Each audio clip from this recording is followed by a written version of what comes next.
certain things. I don't want you to ever forget that. That was Basil thrashing his car. And the reason I bring up Basil thrashing his car is because Richard Dawkins also brought up Basil thrashing his car. And I want you to hear what Richard Dawkins, and this is the man that Larry's telling us that is fundamentally the person we should listen to. I really, if it is the case that Larry has read everything that Richard says, I am very, very worried about the danger of the mind that we're actually dealing with, because you're about to hear something that I believe that you will not even believe that a person would be willing to say out loud. And Richard Dawkins is willing to say it. Take a listen. For Darwin, natural selection was always at the level of... I want to end by applying the idea of middle world to our perceptions of each other. Most scientists today subscribe to a mechanistic view of the mind, where the way we are because our brains are wired up as they are, our hormones are the way they are.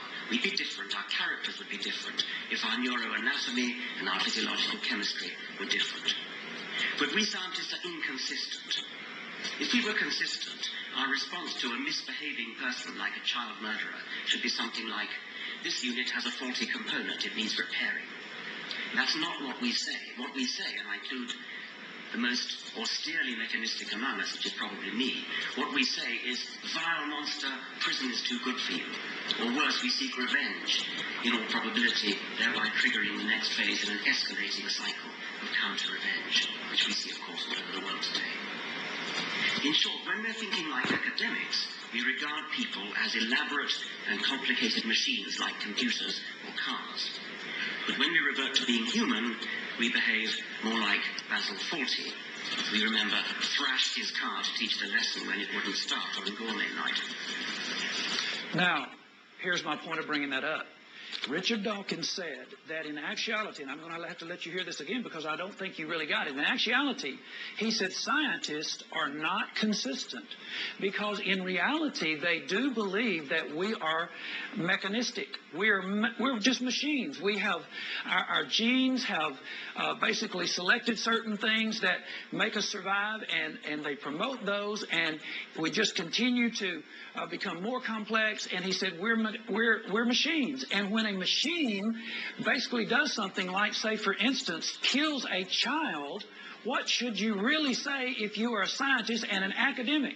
You should say that this mechanism needs to be rewired. Now, let's make sure you hear that in context and not be confused, because he said, like Basil Fawlty's car.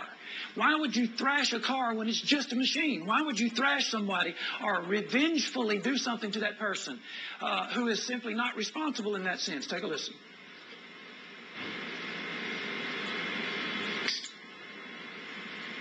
Most scientists today subscribe to a mechanistic view of the mind, where the way we are because our brains are wired up as they are, our hormones are the way they are.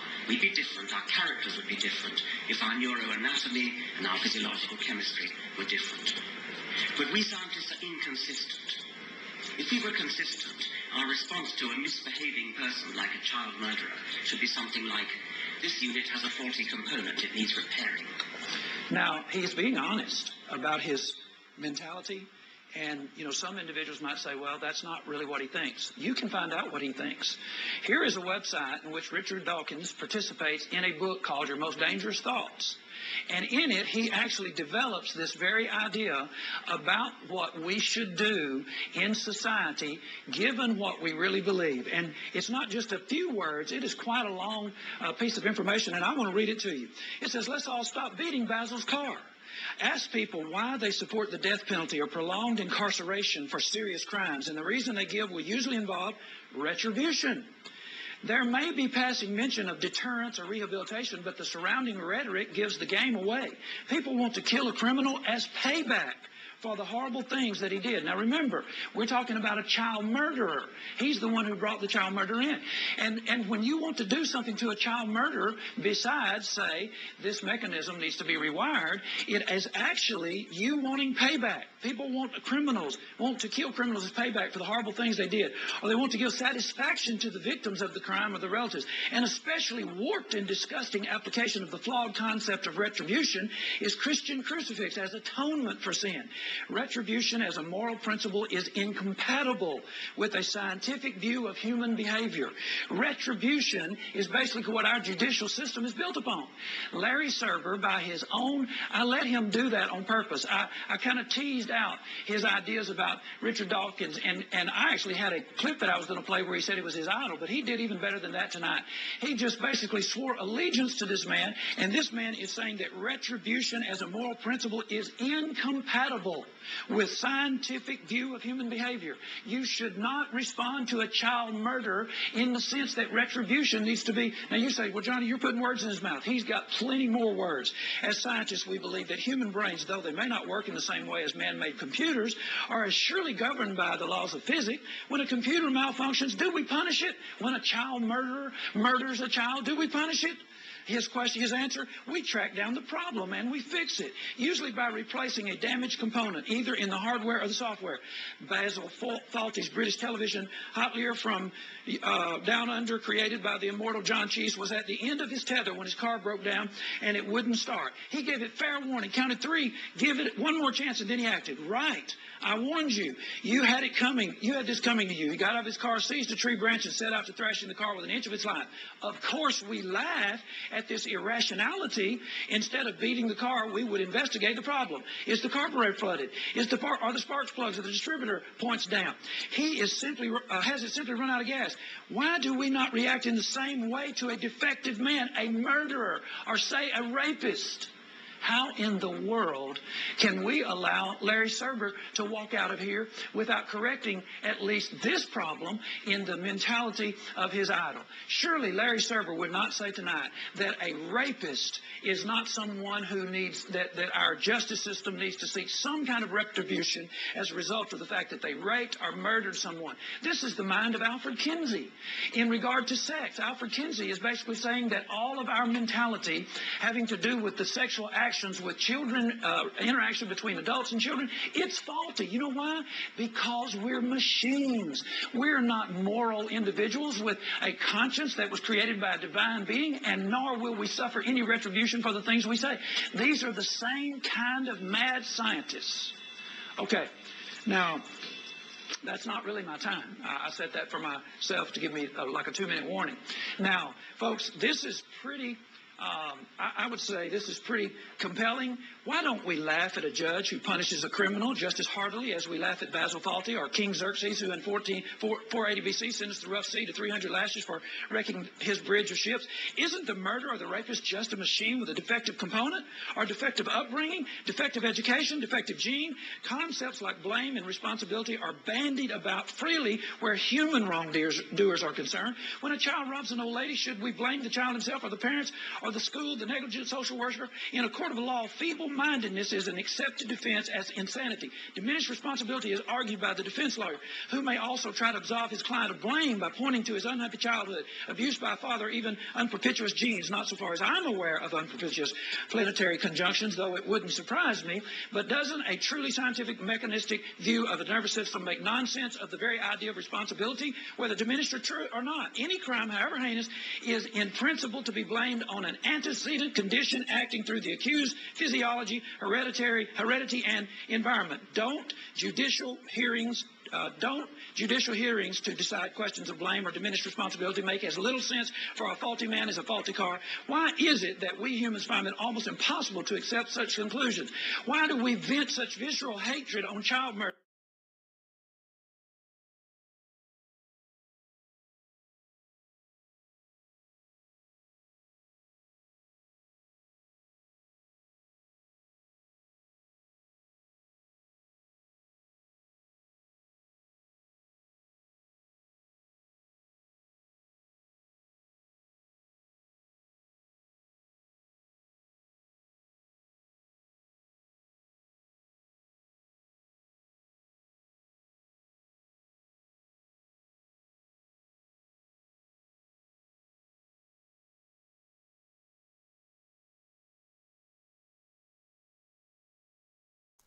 Good evening, everybody. This is What Does the Bible Say? My name is Caleb Robertson. I am a Christian. I'm a member of the body of Christ, the Church of Christ. I'm a member of the church that you read about in the New Testament. I always have to say as we get going in this broadcast, We get on a regular basis first-time viewers, and people watch the broadcast. At some point, they start saying, I wonder who this young man is with. He's probably Southern Baptist. He's probably this or that.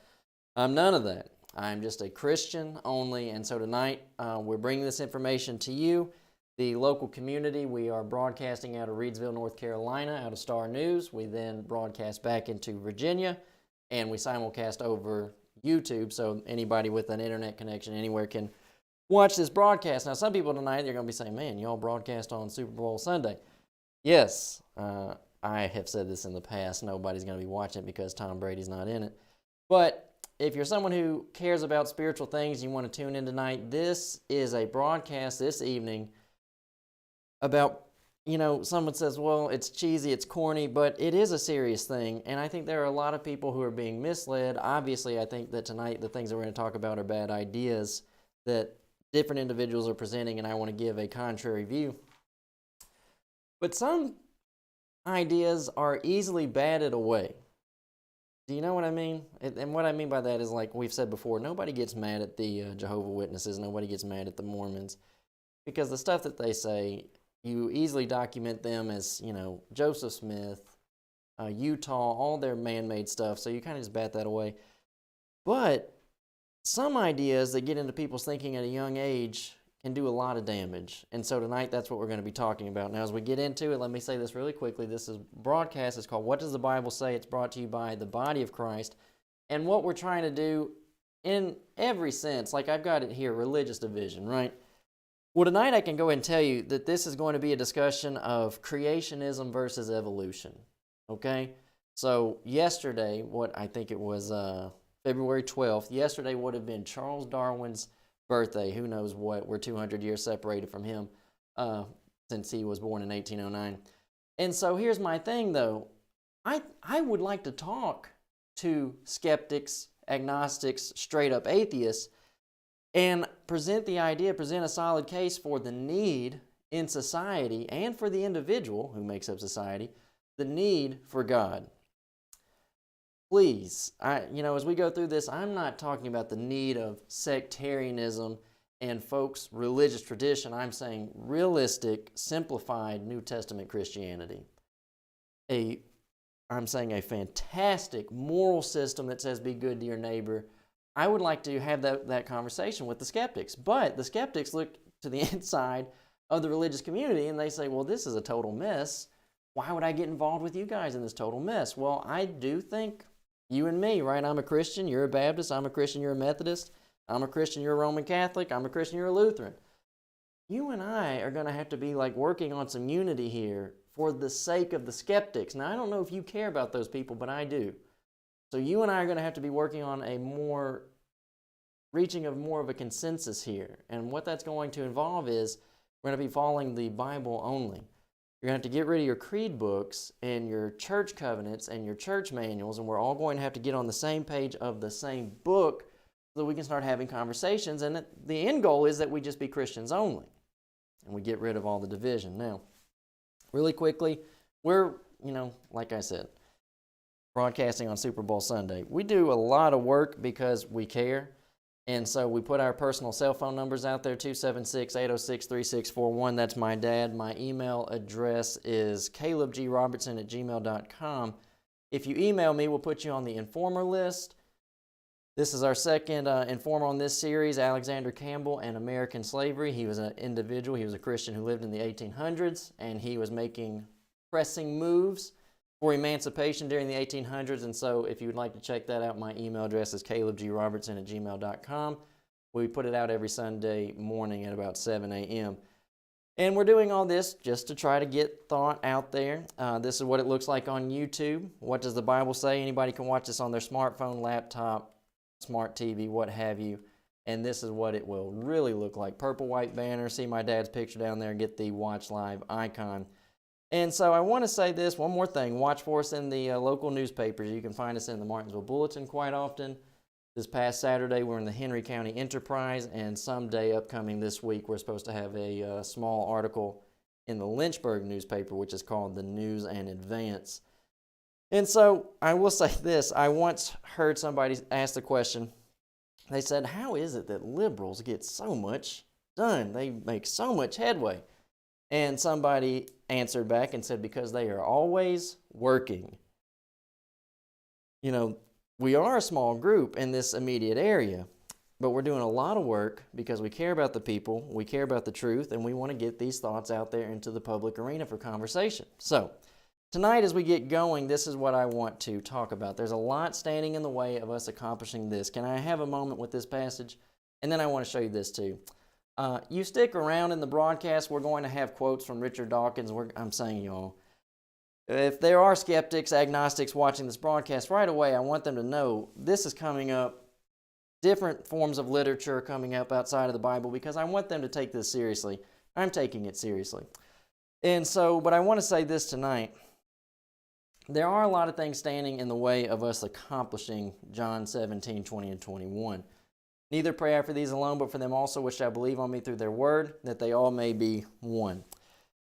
So in my mind, when people hear somebody say, I am a member of the Church of Christ, they immediately think, sometimes they immediately think Acts 2:38. They think by the time this conversation is done, I'm going to hear Acts 2:38. I believe in Acts 2:38. I believe in Mark 16:16.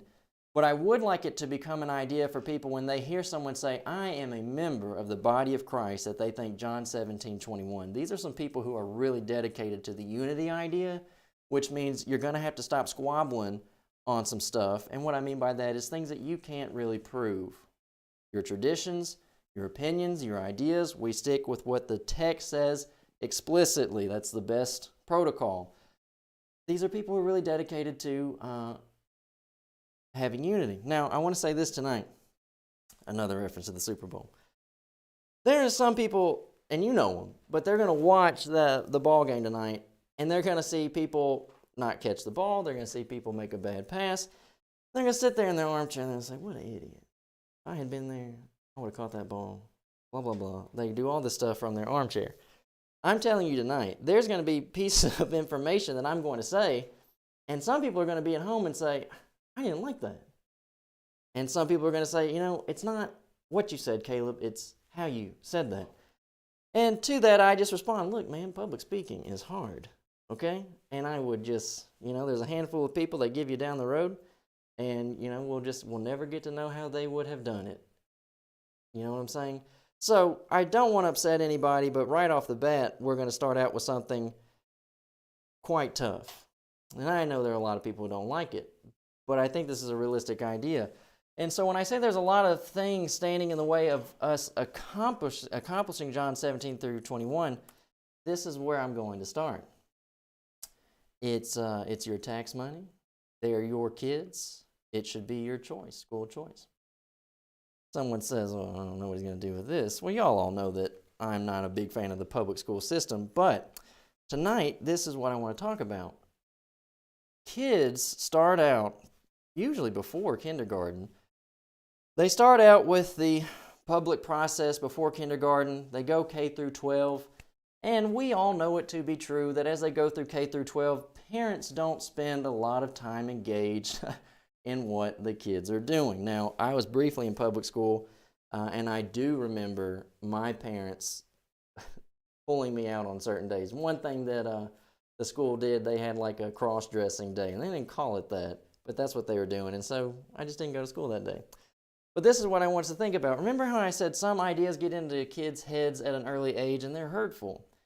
And when they get in that early, sometimes they're hard to get out. And so this is why I say that the public school system and the things that are taught there, one of the things that are taught there are going to be one of the things that makes it hard for me and you to get together.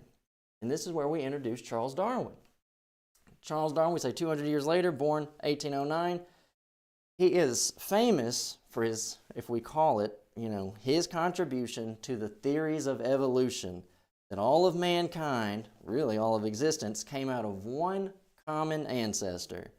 And throughout billions, 4 billions of years, everybody has evolved out of that one common ancestor. That's his contribution to thinking. And he also was very popular for his idea of natural selection, Darwinism's natural selection, which a lot of times is referred to as survival of the fittest. What does he have to do with my statement of school choice and what's keeping us apart and keeping us from getting together? Children from a very early age are being taught in the public school system about Darwinism, about the theory of evolution. Very, very early in school textbooks will young kids be seeing things like billions and billions of years ago, and they'll see these cartoon drawings of some little slug climbing out of the water, turning into some little animal, turning into a monkey, turning into a person. And those ideas get lodged in a child's head very early on. Well, someone might be saying, I just don't know what that has to do with anything. This is what it has to do with it. Charles Darwin and the public school. Now, I want to go back over here before we get going and I want to show you an example of the public school system. Now, let me pause. You are a Christian, and you're watching this right now, and you're saying, well, my kids are currently in the public school system. Listen, don't get too bent out of shape right now, okay? I recognize you can have your child in the public school system, and you can still do a good job. If you are basically keeping an eye on what they're hearing, going over the material with them, you're staying involved and engaged with your child, then yes, I think you can do a good job. Do I basically encourage people to homeschool? Yes, and I want to be fair. You homeschool your kids, you're still going to have to pay attention to stuff, right? Most homeschool curriculums are going to involve some form of a theology program, and it's probably not going to be very good. So you're still going to have to be engaged and be involved. But can I just make a statement that when skeptics, I just want to have a moment, when skeptics talk about the religious crowd, I want to just say it this way. Let's let him speak for himself. In the real world, not the world of fairy godmothers and magic wands. Religion. When he said that, this is Larry Serber.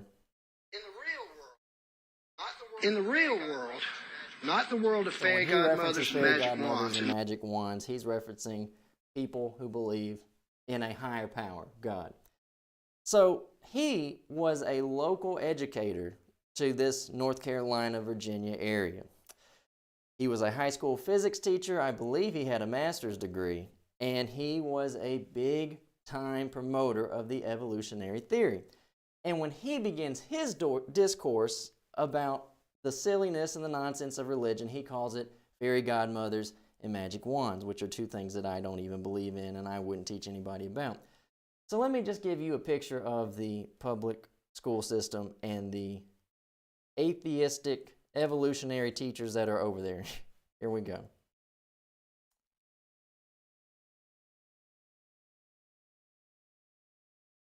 This is science. This is a real experiment to test people that have a big mouth.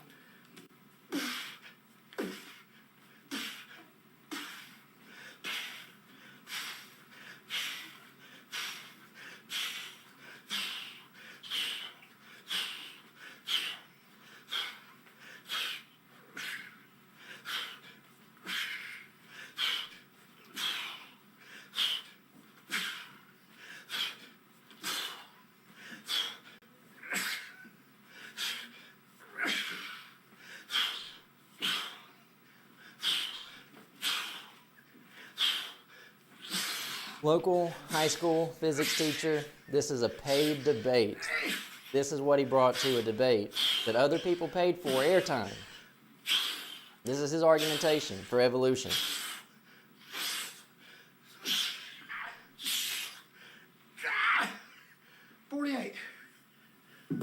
Best I've ever done. I did it for science. Now, let's just say this. We're going to start out this conversation together, and a lot of people out there are going to say, you know, I just look at religious people and I think they're all idiots. Well, that was a high school physics teacher with a master's degree, and when he got done doing 48 very sloppy curls, Never done. I did it for science. What I'm trying to do right now is let's say this. Look, there are kooks in all realms, okay? And there are a lot of religious kooks out there, so let me just have a moment with this. Specifically, I haven't read it. So. Okay, well, he says that it's a sin to not observe the Sabbath day. This is Uptown Methodist in Martinsville. And then he says down here in the third paragraph, Which brings us to the other commandment I mentioned, the commandment instructing us to remember the Sabbath day. Okay. So my question is, why is he taking such a hard stand to say that it's a sin on the Sabbath, but he actually is allowing women to preach when 1 Timothy 2 says not to? I'm the wrong person to ask that question. Why? What does that mean? Because I'm a highly educated female, and I interpret the Bible as God says it to me. So talk to us. If you're highly educated, why wouldn't you talk? I have a doctorate. So answer me. I'm a highly educated woman. Use your doctorate. That Scripture Come on. is We can have the conversation. Larry Server, he does 48 curls for science. So I'm saying, look, there's bad representations in all fields. This woman is from Uptown Methodist in Martinsville, and I've never seen a person run from a conversation while simultaneously telling you how smart they are. I have a doctorate. I am a very educated woman. Her, one more. Consider to be a pastor? Can we? I don't consider anybody who is not teaching the truth really a pastor. How do you know he's not teaching the truth? You've never even been to our church, well, for Johnny. one thing, let's just put this out there. He's been emotionally involved, to quote you, with a woman for how many years? And he's had the 10 Holy months, Ghost. by the way. Since Okay. we're all fixing it up, it's exactly 10 months. But Okay. it was over the period of it was All 10 right, months. in the last 10 months, I have him on TV acting Yes. like he had the Holy Ghost. Can you be involved with Yes. another woman have the Holy Ghost at the same time? Would Apparently you She's can. Pentecostal. Really? Yes. Her Yes. husband was in a year-long extramarital affair, speaking in tongues, acting like he had the Holy Ghost. I'm a Christian. I don't buy that.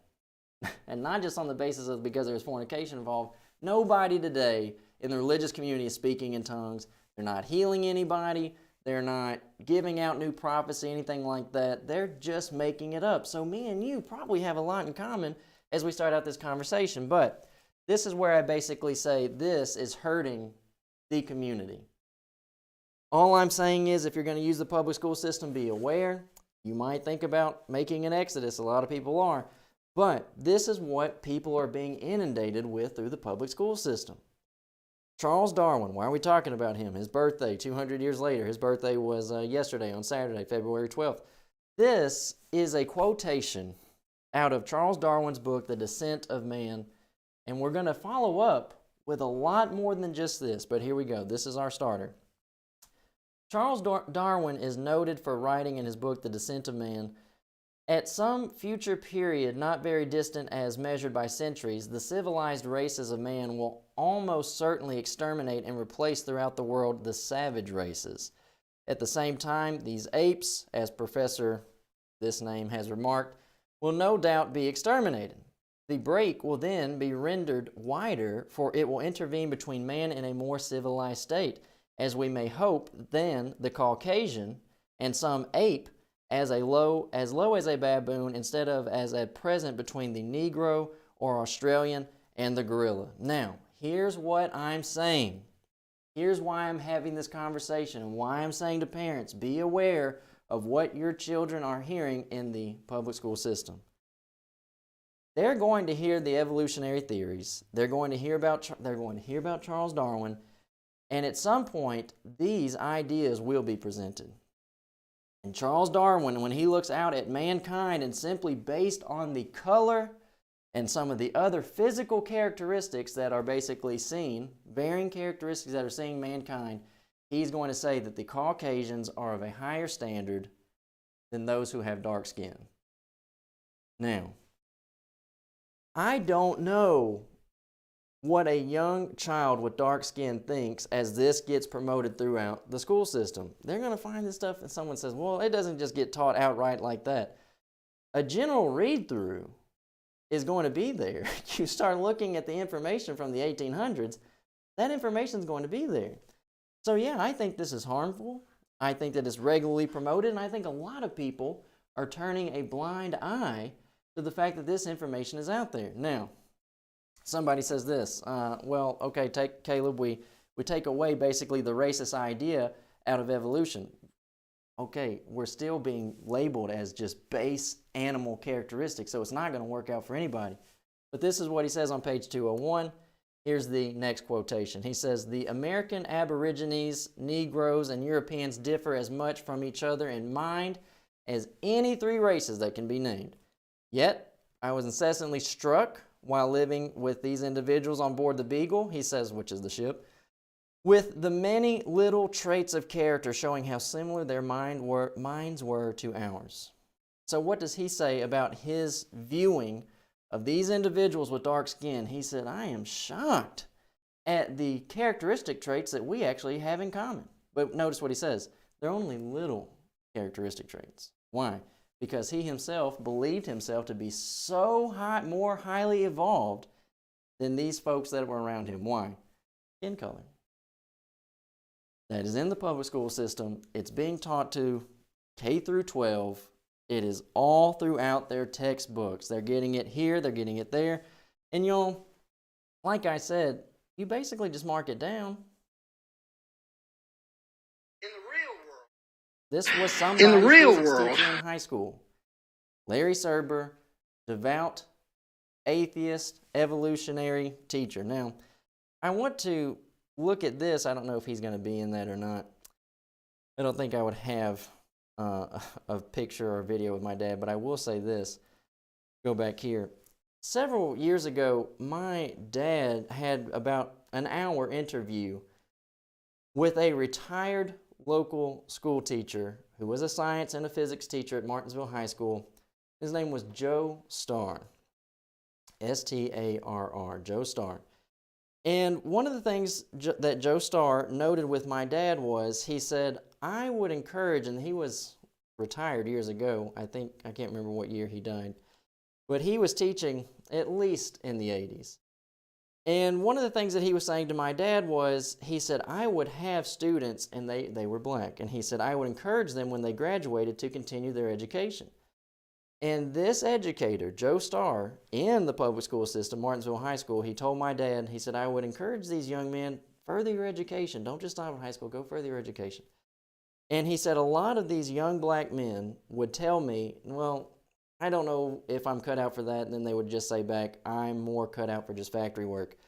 And Joe Starr, his opinion, his estimation of why they did not have the feeling of themselves that they could excel beyond that, he blamed to the public school system's teaching of the evolutionary theory and the documentation by Charles Darwin.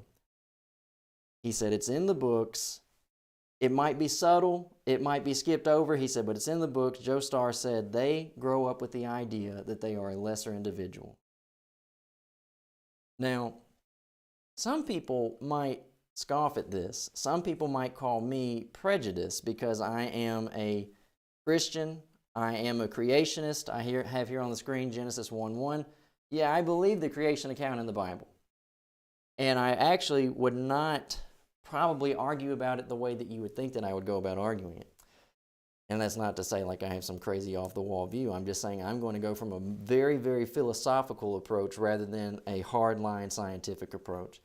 But I do believe Genesis 1:1, in the beginning God created the heaven and the earth. I think that's how we got here. I think that the creation process was something out of nothing from a higher being. And then I also think that Colossians 2:8, while we're having this discussion tonight, is because there are vain philosophies out there that are hurtful to the people. And I think that the evolution theory is one of them, and I believe the idea of saying that based on skin color alone, there are lower forms of mankind, I do think that's very hurtful, and I think that someone needs to address it. And someone might say, well, Caleb, you said at the beginning of this broadcast, this is like 200 years old. This guy still gets to be in the textbooks. Charles Darwin, Darwinism, he dominates the public school system. Now, it's not like it's just me where I said, someone says, well, Caleb, you have a bias, you have a prejudice. It's not just me. This is like an online magazine, and it's called Evolution News. David Klinghoffer, and his statement on Evolution News is, in any hierarchy, someone has to be at the bottom. As Darwin stated explicitly in his book, The Descent of Man. That place was occupied by Africans. For generations, American public school children learned from their biology textbooks the pseudoscience that Caucasians are more advanced on the evolutionary ladder than Africans. Now, I have up at the top, it's not that it's just me, the only one seeing it. This is going to be a very, very common statement made by, quote, educated people. I have to take a moment, and I want to show you another video. This is something I would like to avoid. TV. You'd get to tell. And what I mean, what I'd like to avoid, there are, quote, scholars on both sides of this discussion. There's scholars, PhDs on the religious side. There's PhDs on the evolutionary theory side. And so what I don't want to do is I don't want to just side up with everybody. I'm saying you're watching this broadcast and I want you to take it seriously. I'm not going to just hitch my wagon to everybody who is a creationist. I'm probably going to be with you when you start looking at some of these creationists out here and say, well, you believe in God, but you don't even follow his book. Tell a little bit about yourself, and then we would try to ask the question of, I mean, if you would like, could I ask you some questions now and we just have it on the record? And that would save you a drive. Okay. I'm very sorry, but I think I have to decline. Okay. So I'll get us back. So. Okay. So with you being a PhD, why would you not want to have like a local discussion? My question to you really was going to be, let's say you convinced an atheist to be a believer, and then he asked you, well, which church do I need to go to? What would you tell him? By the Bible, what would you suggest to him? How you doing, ma'am? I'm good. How about you? I'm doing all right. Did we take up too soon? No. In this That's ministry, a very, very long pause before he finally started to just dodge my question. So what am I saying to you? You're a skeptic. You believe in evolutionary theory. You're agnostic. You're straight up atheist. This guy, just because he's a PhD and he's promoting creationism, you would be correct to say he is a joke. I asked him the question, you convince somebody that God exists. Which church do they need to belong to? Very, very long pause. And then he finally just moved on. He was at a local Baptist church. He himself is not even Baptist. If I remember correctly, he's Presbyterian. So, I'm just saying as we go through this, look, there's educated people on both sides. I'm not just going to be hitching up with everybody based on prejudice or anything like that. I am really out here for reasonable, consistent thinking. And I'm saying, y'all, the historical data for Darwinism is going to openly promote a racist idea that is going to then, I would say, from a young age in the developmental process, K through 12 public school, is going to be detrimental to a lot of people's thinkings. And then that turns into how we all as grown-ups cohabitate in society together. Now, here's another quotation. Stephen Gould, you might pronounce his name differently, but from his text here, which is several years old, he says, biological arguments for racism may have been common before 1859, but they increased by orders of magnitude following the acceptance of evolutionary theory. Now, we could do this all day long, and we still have more to go, but I'm asking you, this is where we have a moment. I talked a moment ago to parents. I say you got to be engaged with your kids in their education process. And we all know, but we basically heard a lesson this morning. I'm saying a sermon. Somebody says, by the end of the day, I just don't want to fool with that. Well, I think that we have to start reevaluating basically how we're segmenting our time and our energy. If you don't have enough time and energy to be engaged in your child's education process, then you've got some problems in your work management and your time management. Because if you're saying, look, by the time that they get home and I get home, I can't do it, and all these extra things out here that they're wanting me to be involved in, I just can't do it. Well, some of these peripheral things, possibly like sporting activities that drain a lot of energy, maybe let's cut those out, because if we're all being honest, your kid's not going to the NFL. It's Super Bowl Sunday and your kid's not going. So why not focus on something that you really can be hands-on on and have some fruit after you put so much time and energy into it. And what I'm saying is their inner person, their mind, their intellect. And then the other thing that I was going to say is when we start looking at quotations like this and we're basically saying, it does seem like there's a lot of tension going on, I'm going to tell you, I feel like there's tension. I wish there wasn't, but I feel like there's tension. And I have to basically say, I think that there are things that are still happening behind the scenes, like veiled ideas inside the public school system, which is Darwinism, he says, increased by orders of magnitude. Racism, he says, biological arguments for racism may have been common before 1859, but they increased by orders of magnitude following the acceptance of evolutionary theory. So yes, I feel like things are tense.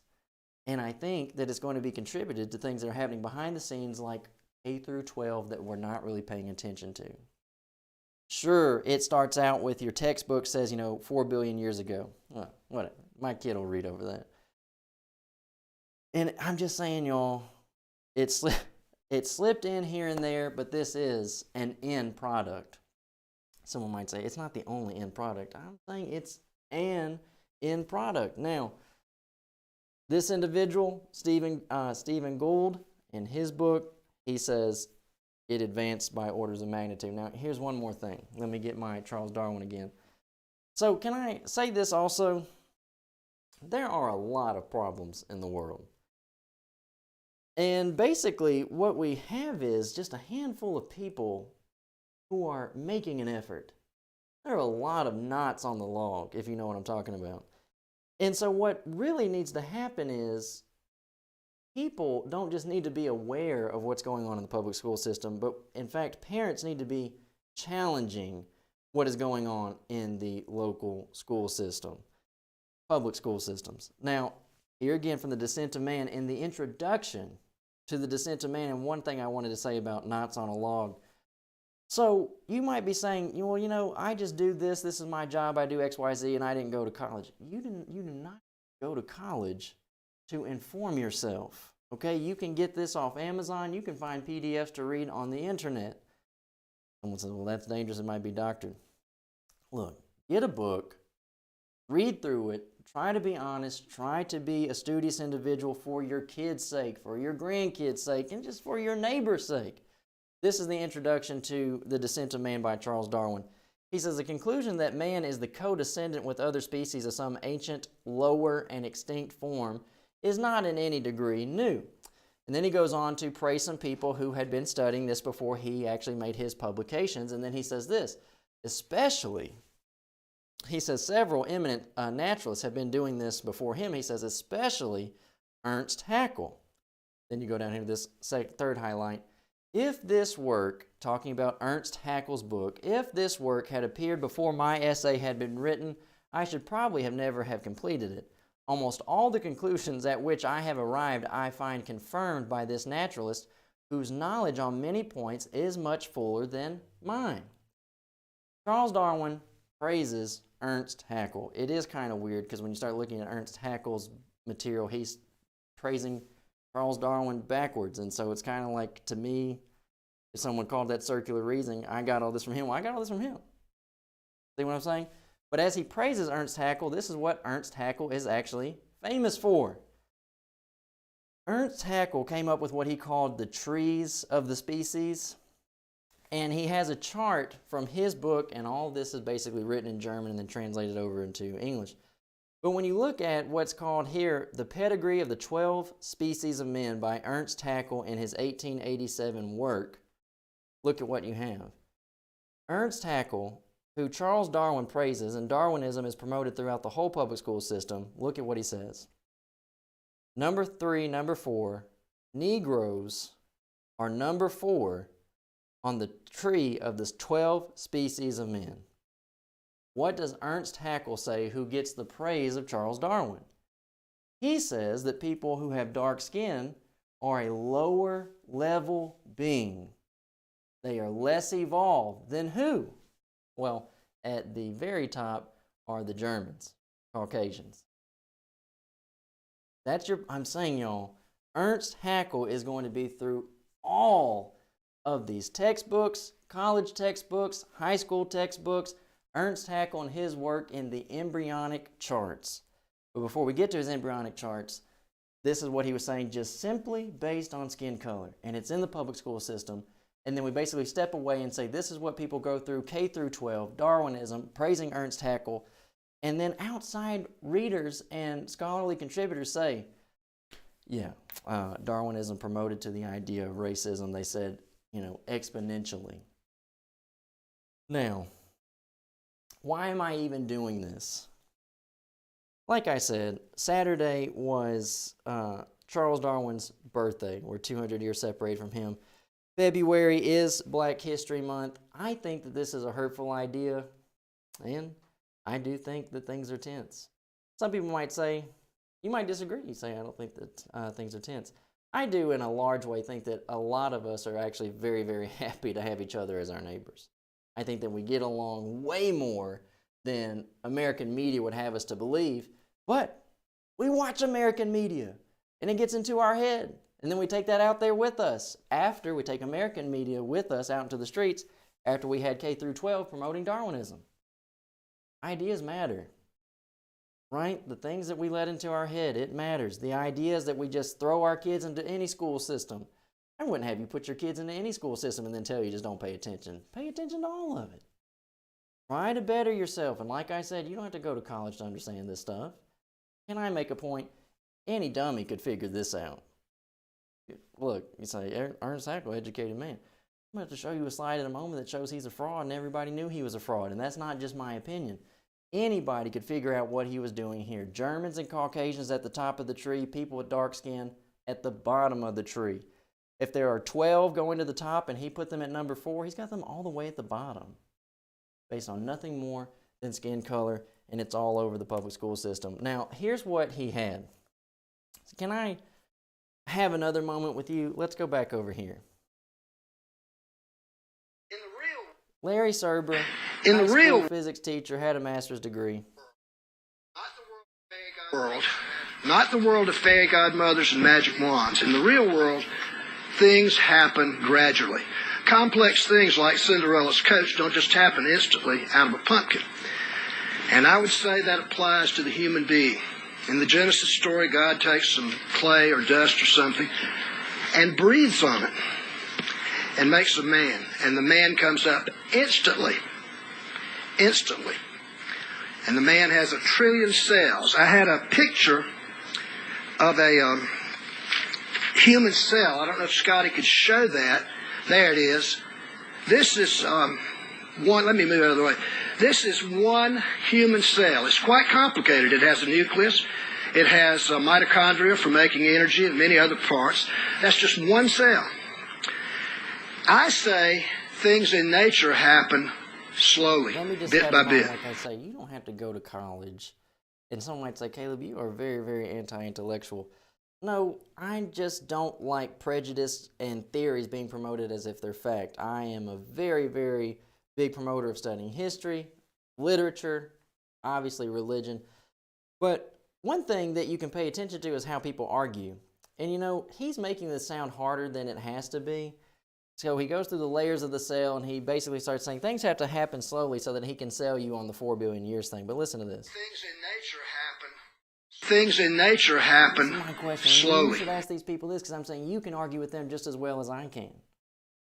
He says, I don't think that things just happen quick. I think that things are slow in their process. And I would have to ask them, isn't the Big Bang supposed to be a very, very quick moment? Where the Big Bang happens, where a whole bunch of nothing comes together, like where did all this gas come from? All this nothing then suddenly turns into something that then produces this very quick Big Bang. And then that begins a very, very slow process. How did you get something out of nothing?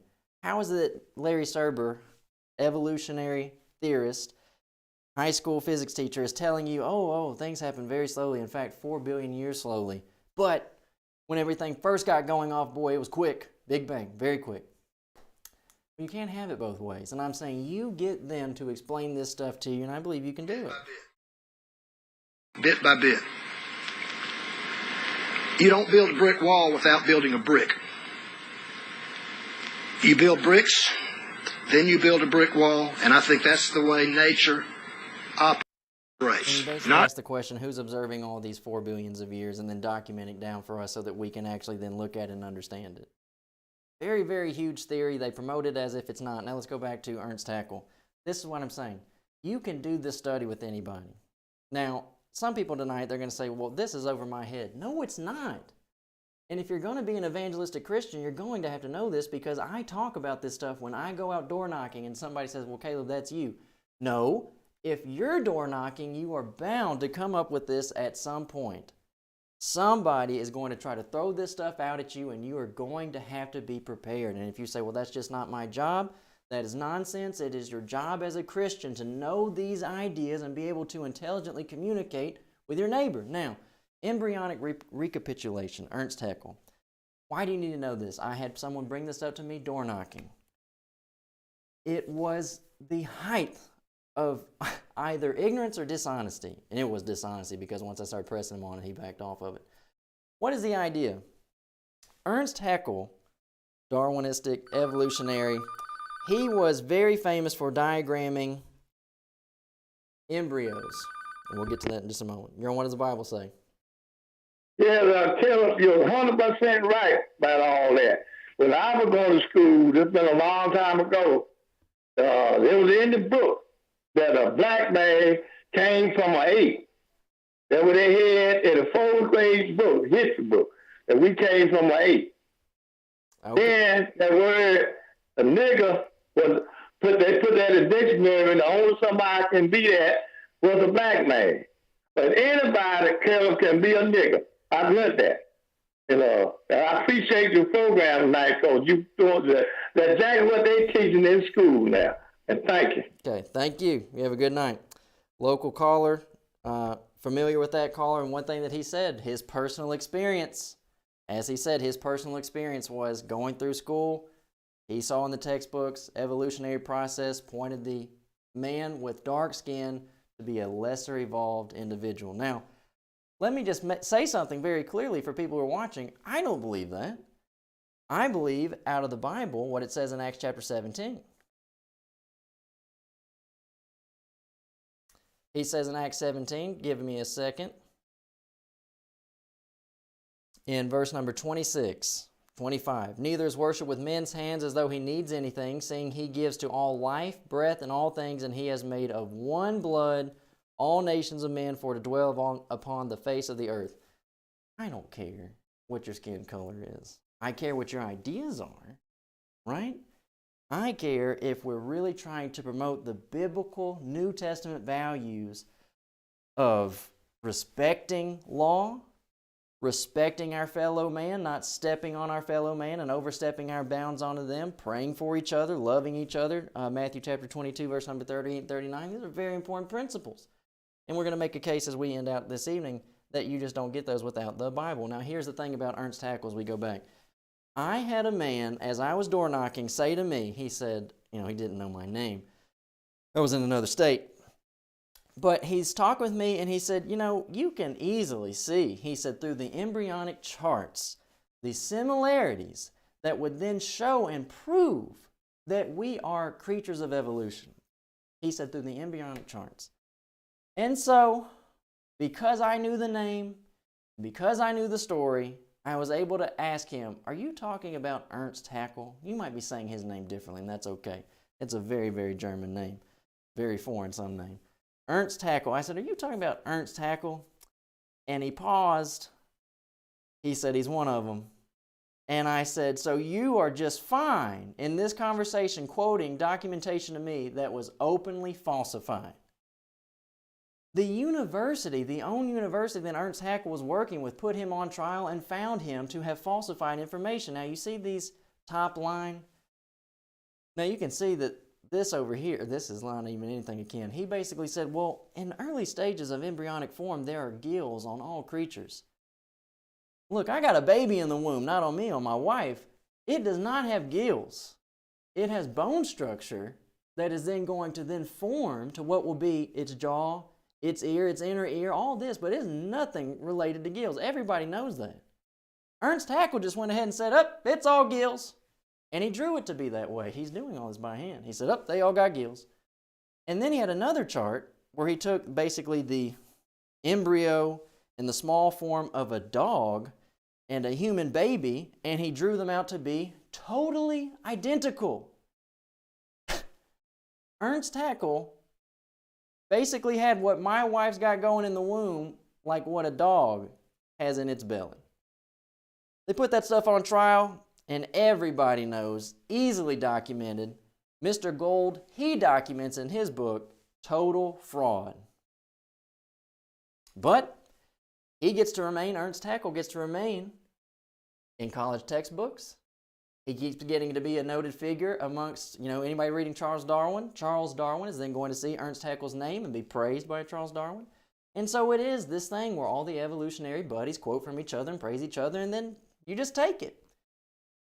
openly falsified. Check it out, Ernst Haeckel. Now, can I make a point to this also? We have a brother of ours in the body of Christ who works for the Kennedy Space Center, and I told him, I was outdoor knocking with, we were in Florida, he's in Florida, so we're all outdoor knocking together. And when I came back, we're all just talking, right, and just general conversation, and I just said, I talked with a man door knocking, and he just openly was going to try to use Ernst Haeckel, embryonic recapitulation, as if it hadn't been falsified. And he said to me, I can't believe you even know who Ernst Haeckel is. It's not hard to find that Ernst Haeckel was totally falsified, labeled a fraud, and somehow gets to stick around in college textbooks. And someone says, yeah, this is bad. I mean, when you start drawing stuff and making it up, that's bad. This is bad. It's out there. People are still seeing it. People are still hearing it. And it's just left there. Now, why do all this? I say you're my neighbor and I love you, and I would like to promote the idea of a God who loves us equally. We're given chances. We all have the same Savior in Jesus the Christ, and whether you're obedient to Him or not is basically on you.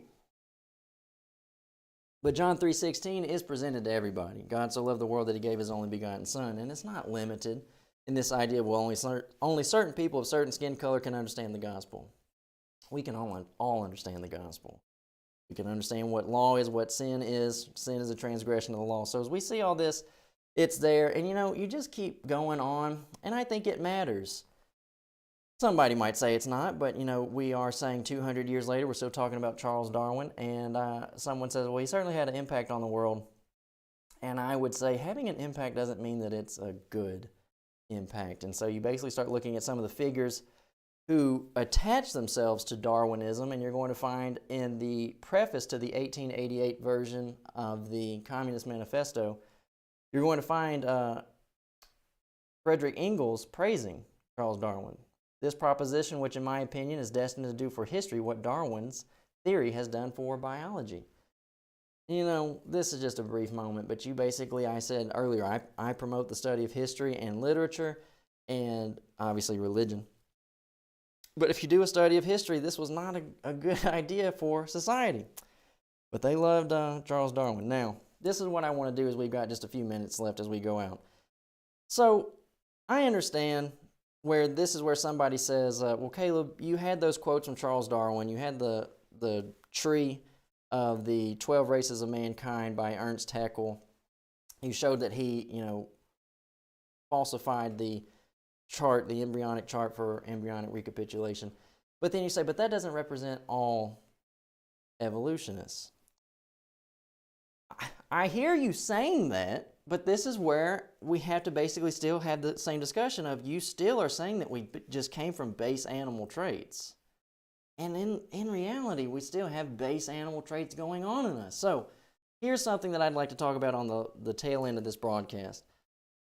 You look at the sectarian world, and I am against the sects, just like I said earlier.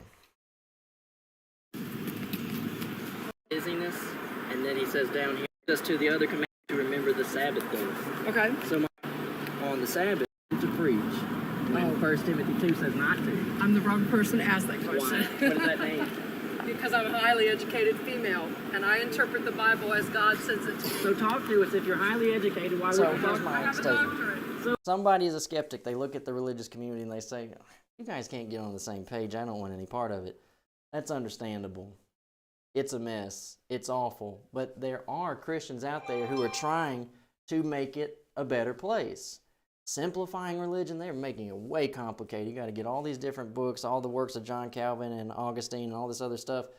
Just have your Bible, and I would say have your Bible in a concordance, which is just a Bible dictionary. There's no doctrine in here. It's just helping you find the words and the ideas in a very organized fashion. But here's a statement by Richard Dawkins. Richard Dawkins says, segregation has no place in the education system. But the quotes that we saw earlier basically said, racism is going to be a fixed idea in the public education system as long as Darwinism stays in the public education system. Here it is. This is Charles Darwin again. He says, sometime in the future, some future period not very distant as measured by centuries, the civilized races of man will almost certainly exterminate and replace races. Who did he say that was? He said the break will then be rendered wider, for it will intervene between man in a more civilized state, as we may hope, than the Caucasian, and some ape as low as a baboon, instead of at the present between the Negro or Australian and the gorilla. He said that the higher races, and Ernst Haeckel said that that was the German Caucasians, were going to exterminate the lower races, which were the black man. And then Richard Dawkins, who was basically the leading atheist of our day, he says segregation has no place in the education system. You did not get that from y'all's hero, Charles Darwin. And I understand, too, somebody might say, and I don't doubt that the letters are out there, someone might say, there are letters by Charles Darwin where he would say that abolitionism would have been the correct idea. Look, if you want to go by that, it's just an outright contradiction, is all that is, because at one moment we're talking about emancipation and abolition, but previously Charles Darwin had said just exterminate them. In a not so distant future, they would just be exterminated by the more civilized races. So, segregation has no place is what Richard Dawkins says, and we're saying there's not a lot of consensus within the scientific community. So it's not a very fair idea for you simply to knock God as a realistic being and religion as a realistic idea, because you say, well, I look at the religious community, there's not a consensus. I look at the scientific community, there's not a consensus. Here's another one. This is a book that I have with me tonight. It's talking about a quotation from Alfred Kinsey's book on sexuality and the female. The book that gets quoted a lot is Sexuality and the Human Male. But there's a footnote and a quotation here, and it talks about Darwinism through the discussion of Alfred Kinsey's just sex craze. But look at what it says. Reliable research that biological evidence for genetic homosexuality does not exist. Down at the bottom, even Alfred Kinsey conceded that homosexuality was not genetically passed on. Why? Because the idea, go back to the top, survival of the fittest is a metaphor for Darwin's theory of natural selection. English biologist Thomas says, explains Darwin's theory, survivors survive, reproduce, and therefore propagate any heritable characters which have affected their survival and reproductive success. So what are they saying? Homosexuals cannot reproduce. Darwinism is all about surviving. And homosexuals cannot reproduce. Therefore, Alfred Kinsey said, homosexuality is not a naturally, genetically passed on trait, but rather is a preference that you choose. Alfred Kinsey, they call him the father of the sexual revolution. He's praised by a ton of people. He's just a pervert if you get his book, Sexuality and the Human Male. Child molestation is what's happening in that book. But here's my thing. Scientific, there's no consensus in the scientific community. But can I show this? Sometimes I find myself agreeing with people like Richard Dawkins, and so here's the point.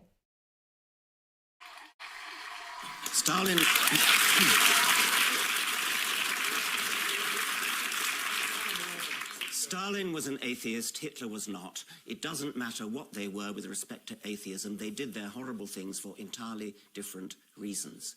Now, you are right when you say that aspects of what Hitler tried to do could be regarded as arising out of Darwinian natural selection. That's exactly why I said that I despise Darwinian natural selection as a motto for how we should live. I despise Darwinian natural selection as a motto for how we should live. A promoter of Darwinism, Richard Dawkins, he believes in the evolutionary theory.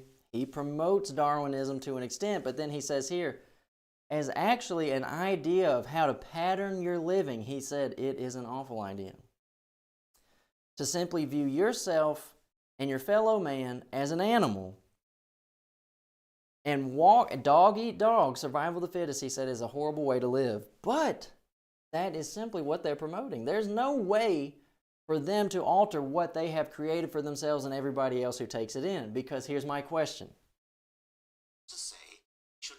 I tried to say we should not live by Darwinian principles, but Darwinian principles explain how we got here and why we exist in exactly why I said that I despise Darwinian natural selection as a motto for how we should live. I tried to say we should not live by Darwinian principles, but if Darwin and Ernst Haeckel and their friends, if they have the answers, but then Richard Dawkins comes in and says, you know, Darwin's natural selection is not, the survival of the fittest is not really a good way to live.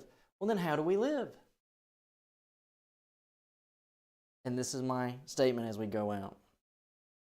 When I said about the creation account, I believe Genesis 1:1, in the beginning, God created the heaven and the earth. But here is my thing as we start talking with each other. Even Richard Dawkins says the Darwinian way of life, Darwinian's natural selection, survival of the fittest, is not a good living pattern. Well, then what do you come up with? What makes it authoritative, and how do you spread it to your neighbors? This is exactly, do y'all remember the videos that we did where we talked to the young atheists outside of Livy's ice cream shop? They said there is no standard of morality. You just do what you think is good. That is Darwinianism. You serve the self. Y'all, that is, what is his name? Jeremy Bentham basically is going to be who some people credit as utilitarianism. Darwinianism, you just do what feels good and serves you because it's survival of the fittest. Look, if Darwinianism is bad, survival of the fittest is bad because it teaches you to not care about your neighbor. You're just always looking out for number one. What do we do then? This is where the philosophical end of the question comes in. You get off of what they just say about, well, the 4 billion years, what have you. We're here. This is what I have here. We're here. How we got here aside, how ought we govern ourselves now that we are here? Matthew 25:46. All these shall go away into everlasting punishment, but the righteous into life eternal. And here's where I'm talking with you. You're my neighbor. I love you. I have general concern for you, your kids, your grandkids. You are somebody else's neighbor. You inhabit a community. It is on you to be a good neighbor and them also. But here is my statement, y'all. And Darwinian evolutionary theorists do not believe in an afterlife. And if there is no afterlife where there bears consequences, then nothing we do matters. How I treat you does not matter. So as Richard Dawkins says, well, Darwinian principles really aren't that good, survival of the fittest. It is what you have created, it's what you're selling to the people, and you're telling them no matter how bad they are, at some point they're just going to shut off. Larry Serber said, I'll be like the end of a VHS tape. Some people aren't going to know what that means. But he said, I'm like the end of a VHS tape, I just go out. Okay. And all the bad that I did before and the fact that I did not have faith in Jesus as the Christ doesn't matter. Philippians 4:8 and 9. Y'all, if you just keep looking at your fellow man as just an animal and you basically say that nothing matters, and I don't understand either. I think that basically nihilism comes to be the actual logical idea produced by Darwinism. Nihilism is that you just go through life, you're just randomly here, you go through life, everything ends, there's no point. I do believe that viewing our existence as a creation process by a higher being with a very good moral standard given to us by the Bible actually creates a better appreciation for the here and the now and gives us hope for the later on. Finally, brethren, whatsoever things are true, whatsoever things are honest, whatsoever things are just, whatsoever things are pure, whatsoever things are lovely, whatsoever things are of good report, if there be any virtue, if there be any praise, think on these things. Those things which you have both learned and received and heard and seen in me, do, and the God of peace shall be with you. Now I have to say this, and I mean it. Things that are lovely. I think you are a lovely individual on the simple basis that you, along with me, are a part of God's creation and you have inherent value to the Creator, which means you have to have inherent value to me. He loves you. I have to love you.